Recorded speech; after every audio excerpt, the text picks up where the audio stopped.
See no roses, no flowers in the morning. Tired with the chains, I'm drowning. Get up for the fight, I'm shouting. Let's go, rap.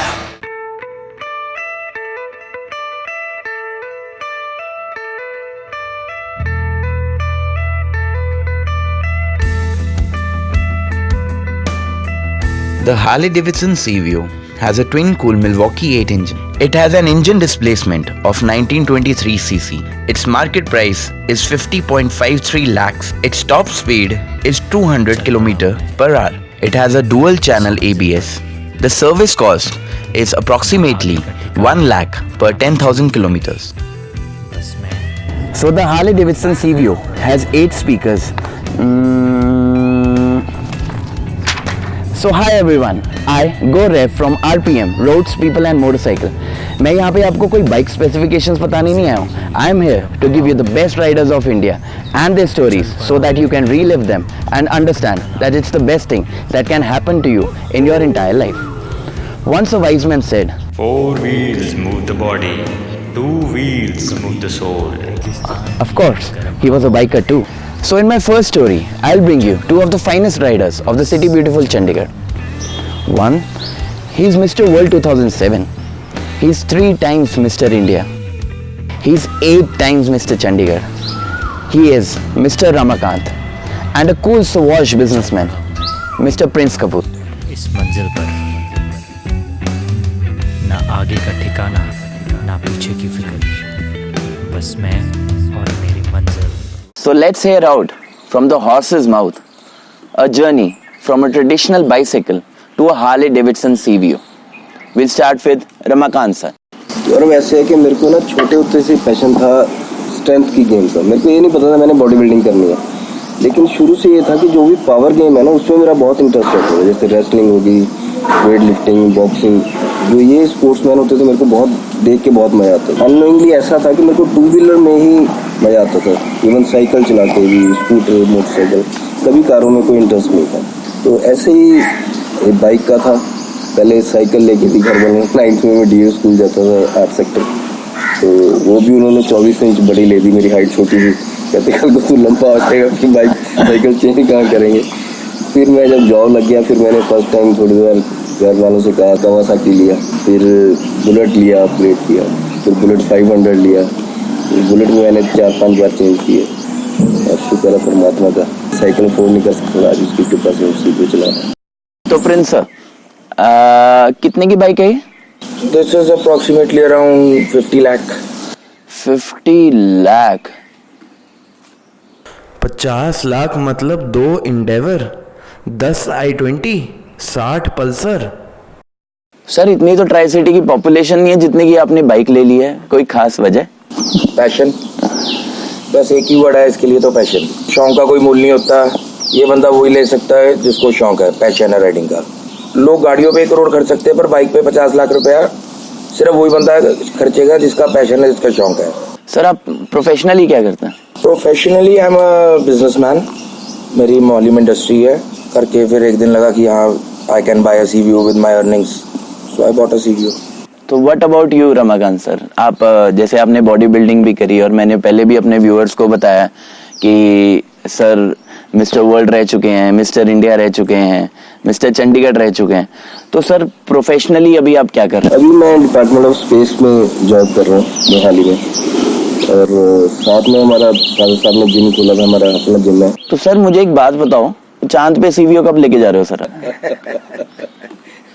तो sir ये शुरू कब हुआ? तो उस time bullet भी जो टॉप मॉडल था वो 2.5-3 लाख रुपए का मिल पड़ रहा था. हार्ले देखा, ये 5 लाख का पड़ रहा था. तो हार्ले तो फिर मतलब एक आपका ड्रीम कम ट्रू था कि हार्ले चलाऊंगा मैं. फिर आई शिफ्टेड टू हेरिटेज. तब मेरे को लगा कि हाँ आई एम अ राइडर. उसके बाद बस पैशन ऐसे आया कि खत्म नहीं हो रहा. मेरे मामा जी यूनिवर्सिटी जॉब करते थे, तो लंच करने हमारे घर आते थे. उनके पास प्रिया स्कूटर था. तो मुझे याद है वो उस टाइम में ना फ्रिज वगैरह की चाबी से स्कूटर खुल जाया करते थे. ऊपर लंच करने आते थे, मैं फ्रिज की चाबी से प्रिया उनका खोल के वो चलाता था. तो किसी ने सिखाया नहीं, 2 व्हीलर धीरे धीरे खुद ही सीख गया. तो प्रिंस सर मुझे एक बात बताओ, सच्ची सच्ची बताना आप भी रमाकांत सर, कि कितना देती है?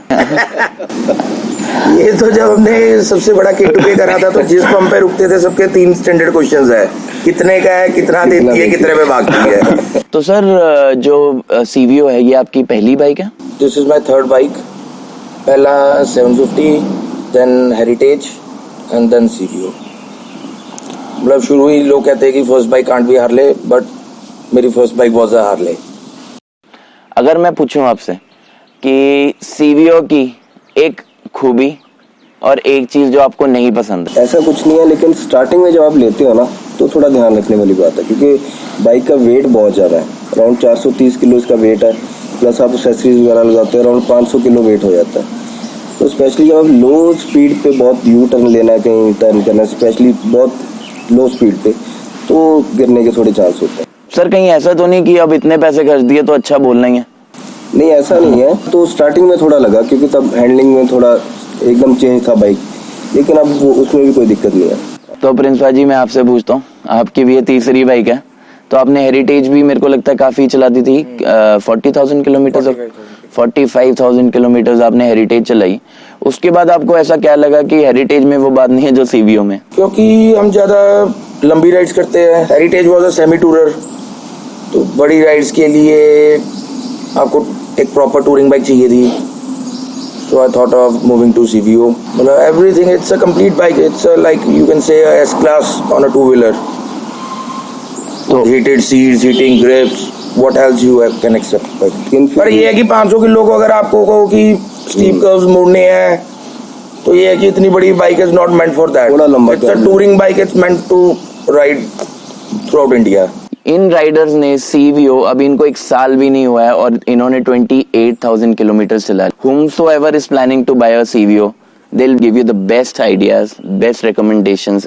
मैं अगर बात करूं तो CVO जो है, अब कहते हैं कि these bikes are not at all practical in India। कि क्या लोग सही कहते हैं कि these bikes are practical और impractical? एक्चुअली अभी ऐसा नहीं है। इंडिया की रोड में सारा ऑल ओवर इंडिया घूमती हैं तो रोड्स बहुत बढ़िया हैं, और कहीं ऐसा थोड़ा बहुत होता भी है तो बाइक एडजस्ट करता है, ऐसी कोई बात नहीं है।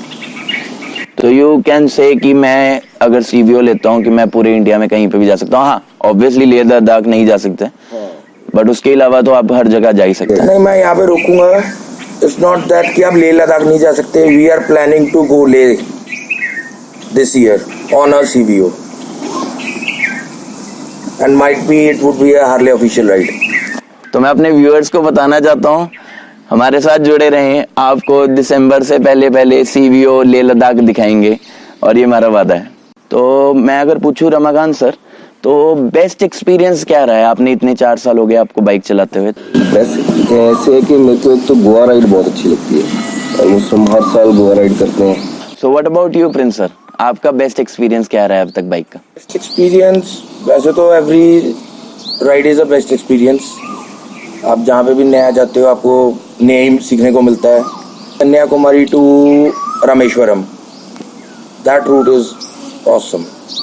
लास्ट स्ट्रेच है तो तीनों साइड आपके पानी आ जाता है, and it's a single road, amazing. Rameswaram itself is a place to go, मतलब रिकमेंडेड प्लेस टू गो। जो बंदा कश्मीर टू कन्याकुमारी कर रहा है, कई लोग कन्याकुमारी होके कहते हो गया, पर आई पर्सनली रिकमेंड कि जो कन्याकुमारी जा रहा है रामेश्वरम जरूर जाए। सर आप इंडिया में कहाँ कहाँ जा चुके हैं अभी तक अपनी बाइक पे? ऑलमोस्ट सारे कवर कर चुके हम। मेनली भूटान, नेपाल, ये साइड हमारा रह गया है। बाकी इंडिया हमने फतेह कर ली है। I think it's the east side of India. तो मैं आपसे पूछना चाहता हूँ कि आप जैसे राइड पे निकलते हैं, क्या क्या प्रॉब्लम्स फेस करते हैं आप लोग? वैसे तो कोई दिक्कत नहीं है। जैसे हमने सुना है बिहार में, यूपी में नाइट राइड का वो थोड़ा मन में रहता है। कई बार कोई कार वाले होते हैं जो ड्रिंक की होती है, तो रेस लगाने लग जाते हैं या आगे होके रोकने हैं। बाकी होल एंड सोल इतना कोई अब इंडिया में ऐसा कुछ रहा नहीं है। Roads are good. कहने की बात है कि इंडिया की सड़कें, अब कोई ऐसी बात नहीं है। आप जहाँ मर्जी, चाहे पंजाब साइड चले जाओ, बठिंडा चले जाओ, रोड्स आर हाईवे सारे रोड्स में बहुत इम्प्रूवमेंट है। ऑल ओवर इंडिया आपको कहीं रोड्स ऐसी नहीं मिलती कि आप सोचो कि मैं बाइक नहीं चला सकता। तो बाकी सेफ्टी पॉइंट ऑफ व्यू से बस यही है कि थोड़ा यूपी बिहार रात को अवॉइड करना पड़ता है। तो टॉप स्पीड क्या आपने अभी तक इस मोटरसाइकिल पे करी है? अभी तक मैंने 190 तक किया हुआ इसमें। तो इट्स नॉट एडवाइजेबल ठीक है, हम सब ने करी हुई है, जरूर सब सारे चला के देखते हैं कि हाँ कि हमारा बाइक कितना चलता है, but it's not advisable. Advisable speed is 120, जिस पे आप बाइक कंट्रोल रहता है, आप रोक सकते हो। तो सबसे इम्पोर्टेंट क्वेश्चन सर, बहुत ज़्यादा इम्पोर्टेंट, और ये हमारे व्यूअर्स ने बार बार हमसे पूछा कि आप वाइफ को क्या बोल के निकलते हो सर? तो शुरू में तो था कि हमें सोचना पड़ता था कि सुबह जाना है, कैसा मुंह बना होगा सबका, लेकिन अब वो यूज टू हो गए हैं, ये हटेंगे नहीं। ऐसे ही मेरे साथ बॉडी बिल्डिंग में था। बॉडी बिल्डिंग से पहले मैंने रेसलिंग शुरू की, तो उस एज में घर वालों को होता है कि यार कुछ पढ़ ले, कुछ कर ले, ये क्या करना शुरू कर दिया ऐसे। तो जब मैं नहीं हटा फिर धीरे धीरे यूज टू हो गया सर, ये तो करेगा ही। तो हर एक पेरेंट्स को इंडिया में ये होता है कि पढ़ ले बंदा। ऐसे ही राइडिंग में था, तो शुरू में जब मैंने संडे राइड की, तो उससे नेक्स्ट संडे में फिर सुबह उठ के नहाना शुरू हो गया और आज फिर जाना। लेकिन अब धीरे धीरे उनको पता कि अब तो संडे आ गया तो जाएगा। मैंने जब भी प्रिंस सर को कॉल किया, ये राइड पे ही होते हैं, तो सर पेरेंट्स कैसे अलाउ करते हैं सर आपके? मेरे तो मम्मी कहते हैं फिर बाइक चक लिया मुंडे ने, वो तो डंडा लेके जाते हैं पीछे। तो कैसे सर, बताओ, हमारा यूथ जानना चाहता है सर। संडे राइड के लिए तो 4 बजे उठ के तैयार हो जाता है, ते पढ़ाई के लिए तेरे को थप्पड़ मार मार के उठाना पड़ता था कि पढ़, क्योंकि इंडिया में वही कल्चर है कि हाँ सिर्फ आपको पढ़ना है, पढ़ोगे तो कुछ बनोगे। यूज टू हो गया, अब उनको भी विद टाइम कॉन्फिडेंट बिल्ड हो गया। पहले क्योंकि स्टार्टिंग में तो जैसे मैंने बताया कि मेरे पास कभी 2 व्हीलर था नहीं, तो अब उनको ऐसे हो गया कि हाँ he is a rider, he can ride, he can manage everything, so now they are chill. Like some people call us crazy कि आप ब्रेकफास्ट करने करनाल जा रहे हो यार, मतलब हम वैसे ना जाए, आप ब्रेकफास्ट करने जा रहे हो, कभी जलंधर जा रहे हो, कभी बठिंडे जा रहे हो, तो ये हमें बूस्ट देता है पूरा अगला हफ्ता काम करने के लिए। व्यूअर्स को बताना चाहता हूँ कि मैं लास्ट मंथ से, ये जैसे आपके सामने बैठे, मैं लास्ट मंथ से ट्राई कर रहा हूँ कि इनसे मैं इंटरव्यू ले पाऊँ। बट अगर मैं ये कहूँ कि लास्ट संडेज आपके क्या निकले हैं प्रिंस सर, अगर मैं आपसे पूछूं तो लास्ट संडे आप क्या कर रहे थे? राइड कहाँ का? एक ही पैशन है संडे को, तो यही होता है बस राइड कर लो। पूरा वीक इसी हाथ में निकालते हैं कि कब संडे आएगा, कब राइड करेंगे को मिलेगा। क्योंकि पूरा हफ्ता तो काम कर रहे होते हैं, पूरा हफ्ता काम करेंगे तो संडे अपना पैशन एंजॉय करेंगे। सो होपफुली गाइज आपको हमारी वीडियोस पसंद आई होंगी। Do like, subscribe and comment. बहुत अच्छी वीडियोस, बहुत अच्छे राइडर्स मैं आपके लिए लेके आ रहा हूँ। वेयर हेलमेट्स, बी सेफ, और हाँ, let's go reds. See the roses and the flowers in the morning, tied up with the chains, I'm drowning. Get up for the fight, I'm shouting. Let's go rap.